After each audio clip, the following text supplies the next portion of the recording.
Level 1. The beat: you are 24 years old.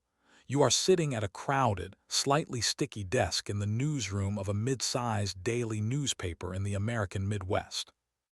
Your title is General Assignment Reporter, but your reality is covering zoning board meetings, minor high school sports, and the occasional suburban burglary. You possess a profound, burning arrogance. You believe you were meant to document history, but you are currently documenting a dispute over municipal trash collection contracts. You stare at the television monitors suspended from the ceiling. The networks are showing heavily edited, antiseptic footage of a brutal civil conflict in a country whose name most Americans cannot pronounce. You see the correspondents standing on hotel balconies, wearing flak jackets, looking hardened and important. You want that. You are infected with the romanticism of the conflict journalist. You believe that proximity to violence translates directly to proximity to truth. You submit your resignation on a Tuesday. Your editor, a man who survived the collapse of print journalism by becoming deeply cynical, looks at you over his glasses. "You don't even speak the language," he says. "You're going to get yourself killed for a byline." You do not listen. You empty your savings account. You buy a highly sophisticated digital camera you cannot really afford, a Kevlar vest off an internet surplus site, and a one-way commercial ticket to the capital city of a neighboring nation. You have no press credentials, no institutional backing, and absolutely no idea what you are walking into. You define yourself by your ambition, entirely unaware that the environment you are entering does not care about ambition. It only cares about physics and shrapnel. Level 2. The freelance: you have been in the country for 3 weeks. Your romanticism evaporated on day 2. You are operating as a freelancer, a stringer. This is the bottom of the journalistic food chain. The major network correspondents stay in heavily fortified international hotels with armed security details. You sleep on a stained mattress in a cinder-block apartment with no running water. You learn that war is not a continuous cinematic firefight. It is 99% grueling, terrifying boredom, punctuated by moments of extreme, chaotic violence. You learn the geometry of survival. You never walk down the center of an alley. You never stand near windows. You learn to distinguish between the sharp, supersonic crack of incoming fire and the dull thump of outgoing artillery. You need a story to sell to a wire service to pay for your next meal. You pay a taxi driver an exorbitant amount of money to drive you toward the Southern Front, where rebel militia forces are clashing with government troops. The taxi drops you at a checkpoint 3 miles from the fighting. You walk the rest of the way. The heat is suffocating. You crest a small hill and look down into a ruined village. There is no frontline. There is no organization. There is just chaos. You see a teenager in a tracksuit firing an RPG indiscriminately into a concrete apartment block. You raise your camera. Your hands are shaking so violently you cannot focus the lens. A mortar round impacts 200 yards away. The concussive wave physically hits you in the chest like a closed fist. You drop entirely to the dirt, burying your face in the mud. You are not a journalist documenting history. You are a terrified kid from the Midwest realizing that you are entirely, profoundly out of your depth. Level 3. The Fixer: Year 3. You survived your freelance years through a combination of dumb luck and the intervention of the most important person in any conflict zone, the fixer. Your fixer's name is Tarek. He is a local school teacher whose school was bombed into rubble 2 years ago. He speaks 4 dialects. He knows which checkpoints are controlled by the government, which are controlled by religious extremists, and exactly what brand of cigarettes is required to bribe the guards at each. Tarek is the invisible architect of your career. You are attempting to reach a besieged hospital on the east side of the city. To get there, you must cross Sniper's Alley, a wide, exposed boulevard perfectly aligned with a high-rise building controlled by rebel marksmen. You and Tarek crouch behind a destroyed bus at the edge of the boulevard. "When I say go, you do not run in a straight line," Tarek says, his voice perfectly calm. "You run jagged. You do not look at the building. If you drop your camera, you do not stop to pick it up. Do you understand?" You nod, your mouth entirely dry. The adrenaline is spiking so hard your vision has tunneled. "Go!" Tarek yells. You sprint. The heavy Kevlar plates in your vest bounce painfully against your collarbone. Halfway across, you hear the terrifying, distinct asterisk snap asterisk of a supersonic bullet passing 3 feet from your ear. It sounds like a whip cracking. You zigzag wildly. Another snap. A geyser of asphalt erupts inches from your boot. You dive behind a concrete retaining wall on the far side, gasping for air, your heart hammering against your ribs. Tarek slides in next to you a second later. He is not breathing heavily. He lights a cigarette. You take out a notebook. You realize that, while you will get the byline in a major international paper, Tarek is the one risking his life in his own ruined country for $50 a day. The guilt of this transactional relationship begins to plant a seed in your conscience that will eventually grow into a massive, suffocating oak tree. Level 4. The Embed Year 6. You are no longer a freelancer. You are a staff correspondent for a massive international wire service. You have a budget, a satellite phone, and institutional protection. You are covering an American military surge in the Middle East. You are embedded with a Marine infantry platoon. This is a fundamentally different type of journalism. You are entirely dependent on the military for logistics, food, and survival. In exchange, you lose your objectivity. When you sleep in the dirt next to a 19-year-old kid from Ohio for 3 months, it becomes psychologically impossible to view him as just a subject in a story. You are on a foot patrol in an unforgiving, sun-blasted valley. The temperature is 112 degrees. You are wearing 50 pounds of body armor and carrying 20 pounds of camera equipment. You are struggling to keep pace with the heavily armed Marines. Without warning, the valley erupts. The patrol is ambushed from 3 elevated positions on the ridgeline. The noise is absolute and deafening. The mechanical chatter of PKM machine guns and the terrifying whoosh of RPGs. You throw yourself into a shallow irrigation ditch. A Marine dives in next to you. He is returning fire with his M4 rifle, brass casings ejecting directly into your face. Your instinct is to bury your head in the dirt, but you are a professional. You force yourself to override your survival instinct. You lift your camera. You lean slightly out of the ditch and begin taking photographs.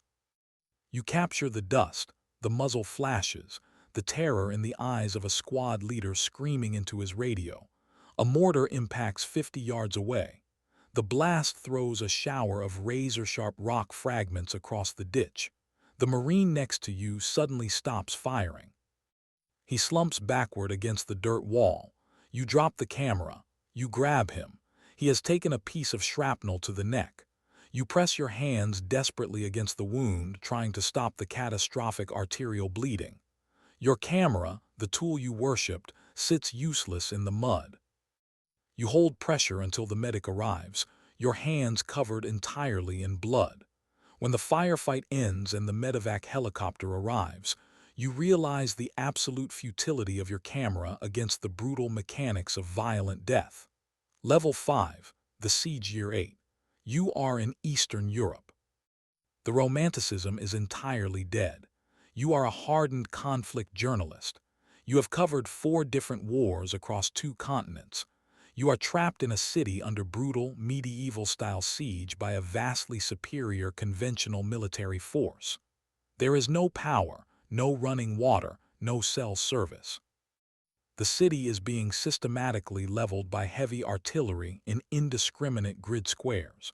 This is not a firefight between combatants. This is the methodical slaughter of a civilian population.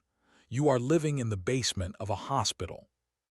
You spend your days attempting to document the atrocities to smuggle the footage out via intermittent satellite uplinks. You film the makeshift morgues overflowing into the parking lots. You film the children suffering from extreme malnutrition.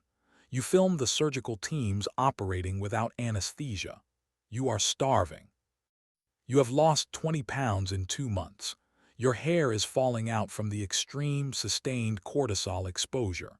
A mortar shell directly strikes a breadline 3 blocks from the hospital. You run toward the impact. The scene is apocalyptic. It is a terrifying tangle of concrete blood and screaming civilians. You raise your camera. You frame the shot of an elderly woman kneeling in the rubble, screaming at the sky. As you press the shutter, a man grabs your arm violently. Do not photograph her. He screams in broken English, his face twisted in rage and grief. We are dying like animals and you are taking pictures like we are a zoo. Put it away. Help us. You lower the camera. The moral paradox of conflict journalism hits you with the force of a physical blow. You are attempting to wake up the conscience of the world by photographing the worst moments of people's lives, but to the people bleeding on the pavement, your camera is a parasite. You walk back to the hospital basement, lay on your cot and stare at the concrete ceiling for hours, entirely unable to justify your own existence. Level 6, the recognition year 10. You manage to escape the siege through a humanitarian corridor. You return to New York. The footage you smuggled out shocked the world. It altered foreign policy. You are awarded a Pulitzer Prize for international reporting. You attend a massive, opulent gala at a luxury hotel in Manhattan. You are wearing a rented tuxedo. The room is filled with wealthy donors, media executives, and politicians. They are drinking champagne and eating heavily catered hors d'oeuvres. You stand at the podium to accept the award. You look out at the sea of smiling, comfortable faces. "Thank you," you say into the microphone. You look at the polished crystal award in your hand. You think about Tarek, the fixer, who you learned was killed at a checkpoint 3 weeks after you left the country. You think about the children in the besieged hospital who are still starving while the people in this ballroom applaud your bravery.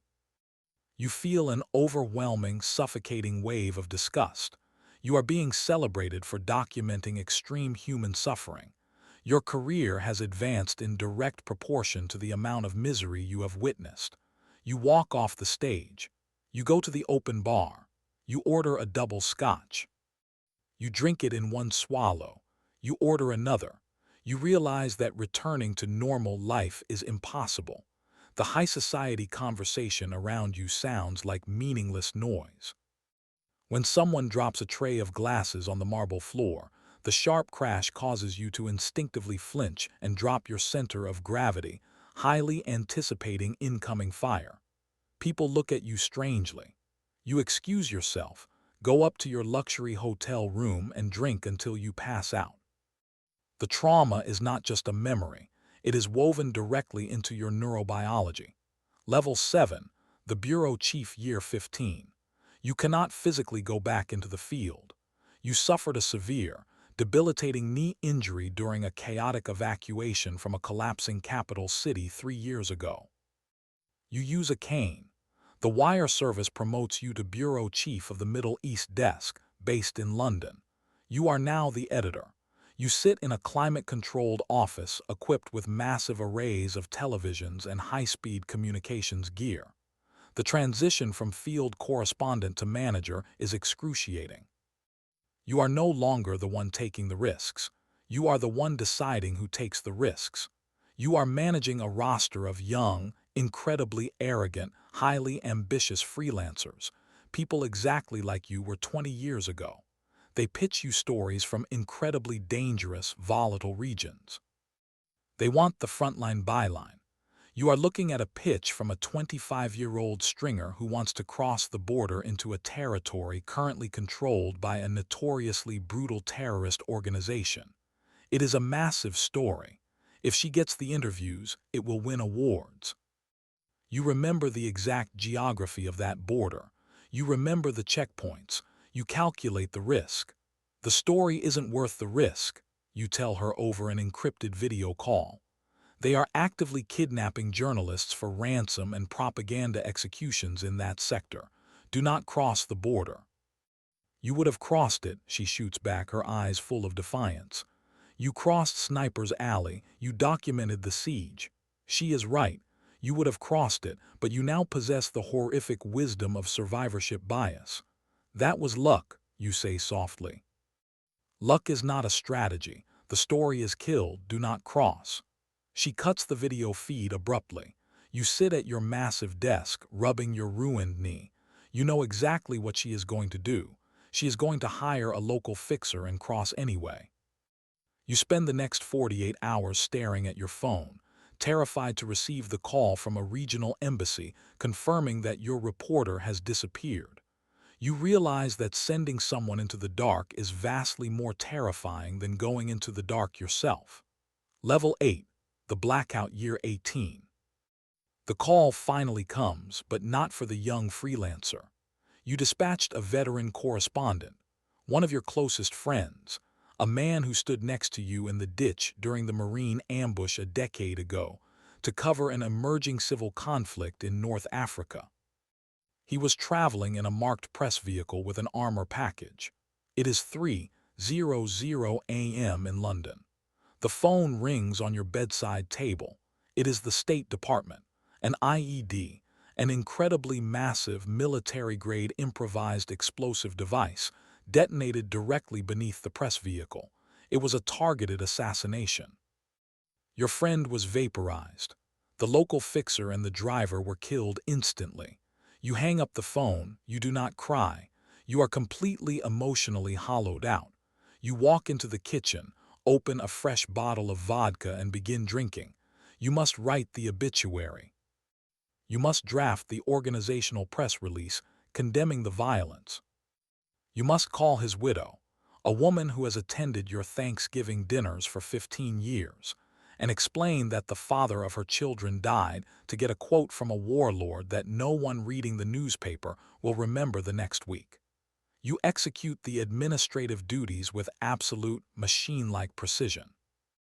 You arrange the repatriation of the remains. You organize the memorial service. When it is finished, you lock the door to your apartment. You drink constantly. For 6 weeks, you do not answer the phone. The physical manifestation of your PTSD completely overtakes you. You have severe night sweats. You suffer terrifying audio hallucinations of mortar strikes when a truck backfires on the London street below. The guilt of surviving, combined with the catastrophic guilt of explicitly authorizing the fatal assignment, shatters your psychological architecture completely. Level 9, the archive year 22. You are forced into medical retirement. The wire service offers a generous severance package, recognizing that your psychological breakdown was entirely an occupational injury. They understand the liability of a bureau chief suffering from acute, crippling combat trauma. You return to the American Midwest. The irony is suffocating. You are back exactly where you started, but you are a fundamentally different organism. You buy a small house at the edge of a quiet, heavily wooded town. You are entirely, intentionally isolated. The silence of the suburbs is far more intimidating to you than the chaotic noise of a foreign capital. You spend your days attempting to organize your massive, sprawling physical archives. You have thousands of photographs, hundreds of water-stained notebooks, and heavy Pelican cases filled with digitized raw footage spanning 2 decades of global trauma. You sit at a large oak table in your living room, opening a box of photographs from the Eastern European siege. You see a picture of a young girl standing next to the smoking rubble of a bakery. She is holding half a loaf of bread, her face covered in gray concrete dust. You look deeply into her eyes captured on the matte emulsion paper. You do not know if she survived the winter. You do not know if anything you did actually materially mattered to anyone on the ground. You documented the absolute horrors of human nature under the naive, arrogant belief that illumination would force global intervention, that journalism, if pure enough, could stop wars. You realize now, looking at the boxes, that you were profoundly arrogant. Wars did not stop. Human cruelty did not abate because you took a high-resolution photograph of it. The atrocities merely changed geographical coordinates and technical methods. The body is a ledger, and your career was paid for in comprehensive nervous system destruction. Your liver enzymes are permanently elevated from years of severe self-medication and terrible field hygiene. Your hearing in your right ear is severely degraded, a constant, high-pitched tinnitus, from being permanently positioned next to the expanding blast radius of artillery strikes and unsuppressed automatic weapons fire. You have severe, chronic tendinitis in your shoulder from carrying 60 pounds of armor and camera equipment through steep, mountainous combat zones. You walk with a heavy, pronounced limp from the knee injury. Your romantic relationships disintegrated years ago. You could not connect with people whose biggest anxiety was mortgage rates and morning traffic, while your brain was perpetually trapped in a burning city. You are utterly alone by choice. You feel like an alien species among civilians. Did you take nice pictures on your trips? An older neighbor asks you one afternoon while you are getting your mail. She is friendly, holding a gardening trowel, wearing a wide-brimmed sun hat. You look at her. You think about the mass graves outside the hospital. You think about the screams echoing in the basement corridors. You think about your friend's armored vehicle reduced to charred, smoking steel on a desert road. Yes, you say, your voice incredibly rough, deeply recognizing the absolute necessity of the lie. She could not process the truth, and you do not want to destroy her peace. I took some very nice pictures. She smiles happily and goes back to her garden. Level 10. The ghost. You are 60 years old. You are sitting on the back porch of your house as the sun sets over the heavy timber line. You do not sleep in a bed anymore. Beds feel incredibly vulnerable, exposing you to an entire room. You sleep in a heavy recliner deliberately pushed into the corner near the back door, positioned so you can see all the windows on the ground floor with a single glance. It is a tactical survival habit you simply cannot break, even in a town with a 0% homicide rate. You have finally achieved sobriety, but it is a fragile, exhausting daily war. The alcohol was a heavy, suffocating blanket that smothered the memories. Without it, the vivid, high-definition, unedited replays of combat are relentless. The smell of copper, the taste of dust in your teeth, the specific sound of a supersonic bullet cracking over your head, it all returns the moment you close your eyes. You reach over and pick up the Pulitzer Prize. It is an incredibly heavy block of polished crystal.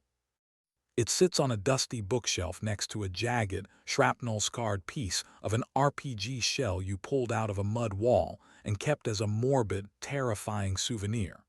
You look at the prestigious award. You realize it is a monument to ghosts. It is a beautifully crafted tombstone for the people who bled out in front of your lens. You spent your life standing as close to the blazing fire as physically possible without burning to death, hoping desperately to bring a spark of truth back to the people sitting comfortable in the dark. But the fire was simply too big. You did not illuminate the dark. The dark simply reached out and swallowed you. You put the award back on the shelf, turning the engraving toward the wall. You lock the heavy deadbolt on the back door. You check the perimeter locks exactly as you learned decades ago in the crumbling, besieged cities of foreign continents. You sit heavily in the recliner. The night is perfectly quiet, thick, and heavy. But for you, it is never truly quiet. You close your eyes. You listen to the sharp, terrifying supersonic asterisk snap asterisk of the bullets that missed you. You listen for the voices of the fixers, the stringers, the soldiers who never came back. You will always be listening.